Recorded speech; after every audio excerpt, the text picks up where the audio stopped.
বাংলাদেশের মানুষের মণিকোঠায় স্থান পেয়েছেন। সুতরাং ভাই এমন ধরনের কথা বলবেন, উনি এমন ভাবে বলবেন যেন কোনো বিতর্কের সৃষ্টি না হয়। আমি তার কাছে এই আহ্বান রেখে আমার কথায় কেউ যদি কষ্ট পেয়ে থাকেন, দুঃখ পেয়ে থাকেন, আমি দুঃখিত এবং ক্ষমা প্রার্থী। আমি আমার বক্তব্য শেষ করছি। আসসালামু আলাইকুম। নবীজি বলেন এই মানুষগুলো আর যাই করুক জমিনে দিন কায়েম করার জন্য তাদের প্রচেষ্টা ছিল সর্বাগ্যে। সুতরাং দিন কায়েমের জন্য যদি আপনার চেষ্টা থাকে, আর যাই হোক আপনি জাহান্নামে যাবেন না। কিন্তু দিন কায়েমের কথা বললে এই পৃথিবীতে সবচাইতে বেশি মন খারাপ হবে, খারাপ লাগবে, কষ্ট পাবে, রাগ করবে কারা? কাবুর আলাল মুশরিকিনা মা তাদউহুম ইলাইহি। সূরা সূরা 13 নম্বর আয়াতের শেষের দিকে আছে প্রায়। আল্লাহ পাক বলেন, হে নবী, আপনি যেদিকে ওদেরকে ডাকেন যে দিন কায়েম করো, ব্যক্তি পরিমাণ সমাজ রাষ্ট্রে আল্লাহর বিধান প্রতিষ্ঠা করো, এটা বললে তো সব চাইতে বেশি খারাপ লাগে মুশরিকদের। এই বাংলাদেশের 64 জেলার 630টা থানায় আমি কম বেশি গেছি, যেখানে দিন কায়েমের কথা বলেছি এত বছর, কোন মুসলমান রাগ করে নাই। করেছে যারা, এই আয়াত দ্বারা বোঝা যায় তারা কোন না কোন শিরকে লিপ্ত, তারা মুশরিক। কথা বলেন। দিন কায়েমের কথা শুনলে রাজনীতির গন্ধ খোঁজে, দিন কায়েমের কথা শুনলে হুজুরের উপরে রাগ করে তারা। ওরা আর মুসলমান নেই, ওরা মুশরিক। এই জন্য আল্লাহ কাবুর আলাল মুশরিকিনা দিয়েছেন মা তাদউহুম ইলাই। আপনি যেদিকে ডাকেন ওদিকে তো সবাই আসবে না, মন খারাপ করে থাকবে তারা যাদের ভেতরে শিরিক আছে। আর শিরিক যারা করে তারা কি বলেন বলেন?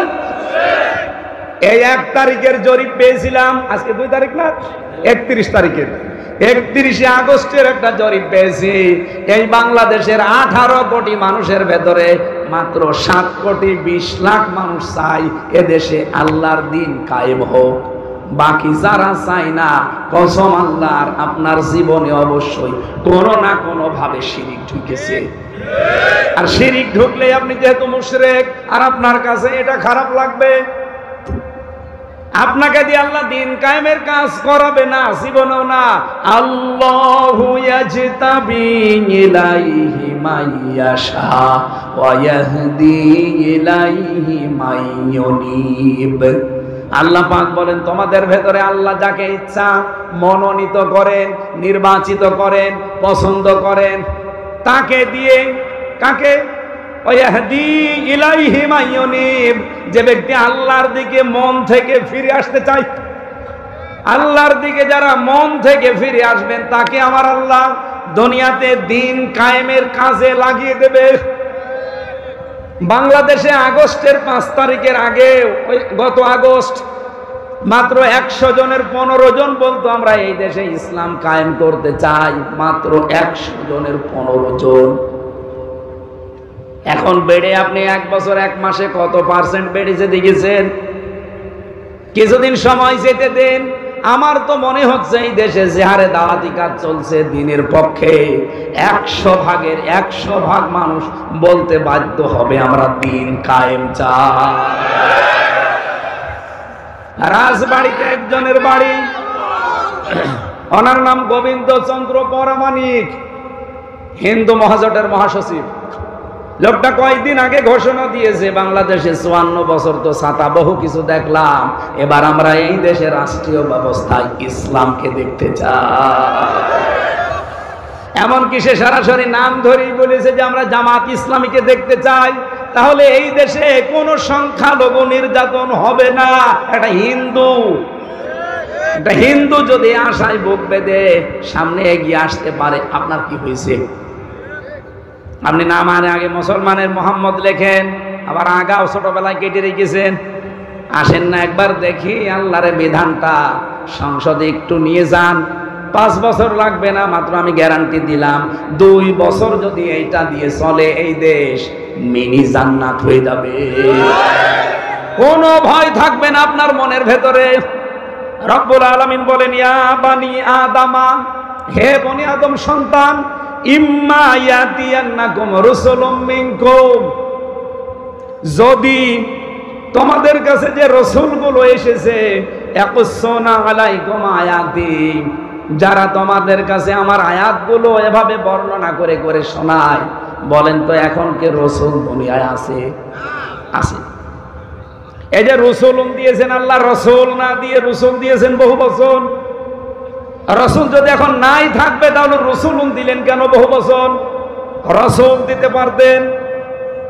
কিয়ামত পর্যন্ত রাসূল আসবে না, নবী আসবে না, কিন্তু নবীর নায়েবে রাসূলরা আসবে, তারা আলেম।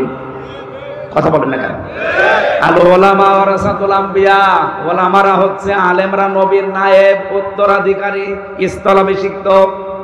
এরা যখন ইয়াকুসুনা বর্ণনা করবে তোমাদের সামনে আয়াতি, আমার আয়াতগুলো, এগুলো শোনার পরে তোমাদের ভেতরে যে বা যারা ফামানিত্তাকা, সংযত হবে, ওয়াসলাহা, নিজেদের জীবনকে যারা সংশোধন করে নিতে পারবে, ব্যক্তি, পরিবার, সমাজ, রাষ্ট্রগুলো সংশোধন করবে, ফালা খাউফুন আলাইহিম ওয়ালা হুম ইয়াহজানুন, কোনো ভয় নেই তাদের, কোনো চিন্তা নেই। এই গ্যারান্টি কার? এই গ্যারান্টিটা এবার আমরা দেখতে চাই। বহু মানুষের কথা আমরা শুনেছি, কিন্তু কথা মতো কাজ পাইনি। বাবা কথা দিয়েছিল, চাচা কথা দিয়েছিল, স্বামী কথা দিয়েছিল, এই কথা বলেন না কেন? কোরআনের কথায় এরকম ভেজাল আছে, আছে। আহ্বান জানাচ্ছি সবাইকে, এটা রেকর্ড হচ্ছে, সারা দেশে যাচ্ছে। এবার একটু আপনি দেখার জন্য হলেও দেখেন, একটু টেস্ট করি। আমরা তো গ্যারান্টি দিচ্ছি 5 বছরও লাগবে না। মালয়েশিয়া দাঁড়িয়ে যেতে 21 বছর লেগেছে। 2004 সাল থেকে তারা এভাবে দাঁড়াচ্ছে, এখন 25 সাল।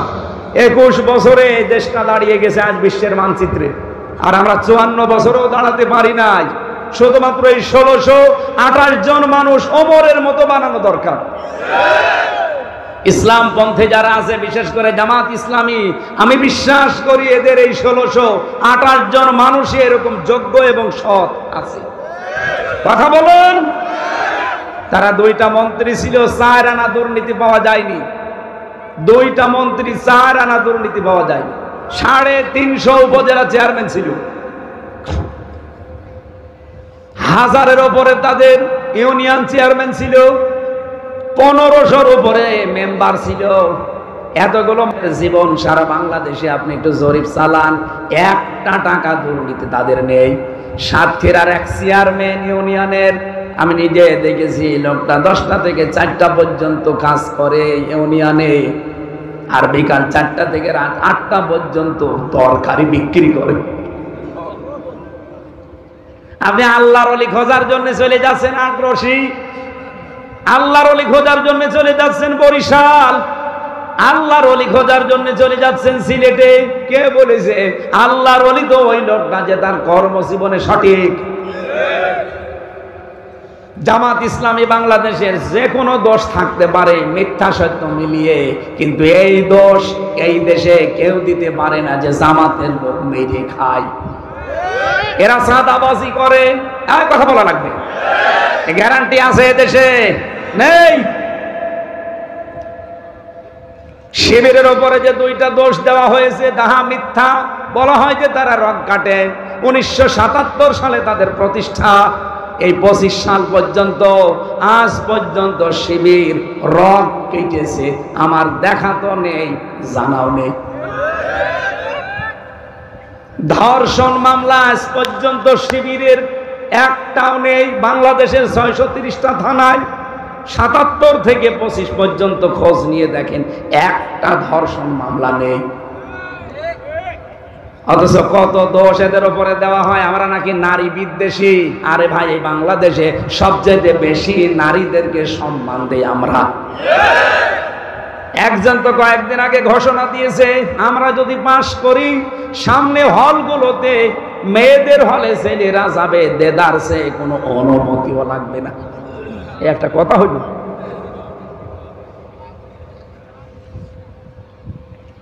ইসলাম যদি এবার যেতে পারে, রাত 12টা নেই, সকাল 10টা নেই, মেয়েদের হলে আপনি পুরুষ মানুষ কোন কারণে যাবেন?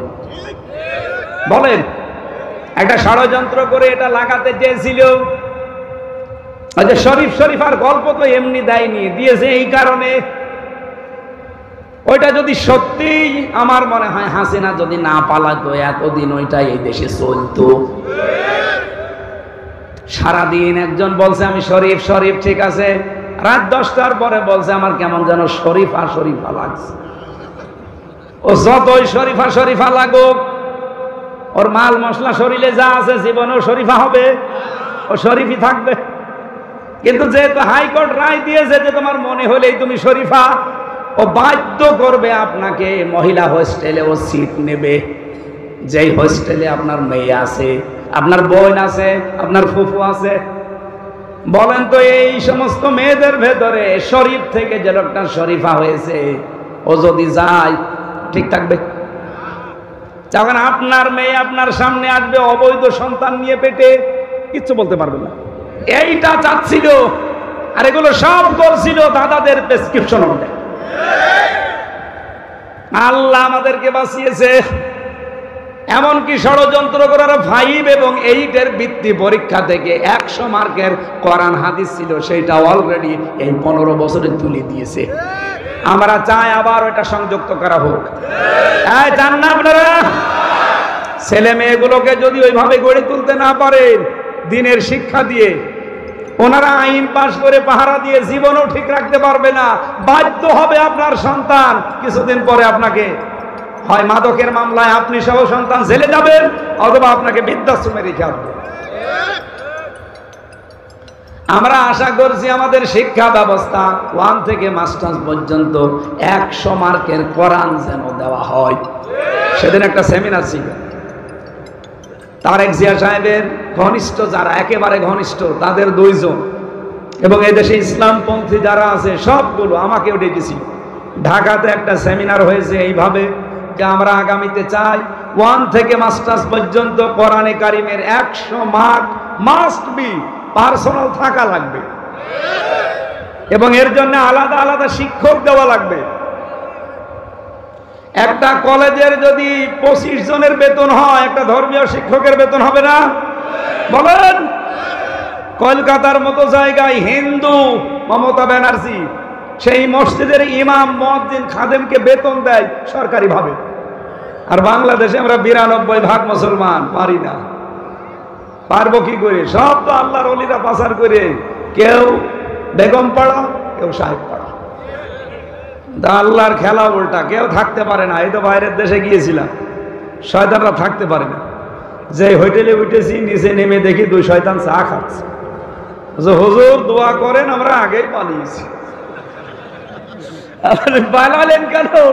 আপনারা 620টা বাড়ি, ওই যে ভূমি মন্ত্রী ছিল যেটা, দোয়া করেন, দোয়া তোমার জন্য দোয়া আসবে। 620টা বাড়ি বানিয়েছে শয়তান, একটাও থাকতে পারে না। এদেশে গুলো তো সব আগুন লাগিয়ে পুড়িয়ে দিয়েছে, আর বাইরে যা আছে সব তালা লাগানো। হোটেলে থাকে, প্রতিদিন 20,000, 50,000, 1 লাখ টাকা করে নাইট ভাড়া।